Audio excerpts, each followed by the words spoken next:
తిరుపతి జిల్లాలోని శ్రీకాళహస్తి గుడిమల్లం దేవాలయాల అభివృద్ధికి రిలయన్స్ అధినేత కుమారుడు అనంత్ అంబానీ భారీ విరాళాలు ప్రకటించారు.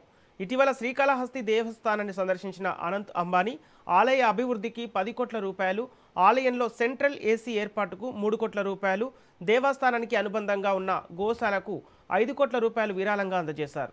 అలాగే చారిత్రాత్మక ప్రాధాన్యం కలిగిన గుడిమల్లం ఆలయ అభివృద్ధికి 25 కోట్ల రూపాయలు ప్రకటించగా అవసరమైతే మరో 10 కోట్ల రూపాయలు కూడా అందించేందుకు సిద్ధమని ఎమ్మెల్యే బొజ్జల వెంకట సుధీర్ తెలిపారు. మొత్తం సుమారు 48 కోట్ల రూపాయల విరాళంతో 2 దేవాలయాల అభివృద్ధికి అండగా నిలిచిన అనంత్ అంబానీకి ఎమ్మెల్యే ప్రత్యేక కృతజ్ఞతలు తెలిపారు. అంబానీ వచ్చారు.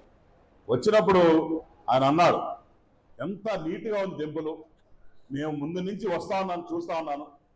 ఆయనకున్న జబ్బే నాకు ఉంది, ఓసిడి ప్రాబ్లం. అంటే ఈ చెత్త దుమ్ము ఉంటే ఆయనకు పడదట.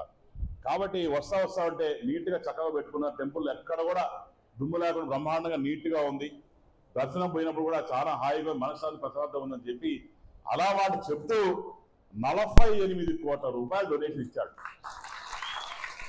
మేము పోతా ఉంటే లోపల పోతుంటే ముందు 10 కోట్లు డొనేషన్ అన్నాడు. తర్వాత ఇంకేం కావాలన్నాడు.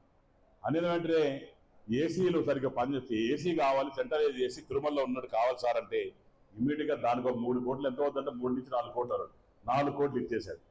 తర్వాత కొంచెం లోపల పోయిన తర్వాత ఇంకేం కావాలన్నాడు. మా దగ్గర ఆవులు ఉన్నాయి సార్, ఒక 1000 ఆవుల నుంచి 1100 ఆవుల వరకు ఉన్నాయి, దానికి గోశాలకు మీరే సాయం చేస్తే బాగుంటుందంటే ఎంత చేసే తక్కువే సార్, దేవుడు స్వామి ఆవులే కదా అంటే ఇమ్మీడియట్ గా ఆయనకు 5 కోట్లు ఇవ్వడం జరిగింది.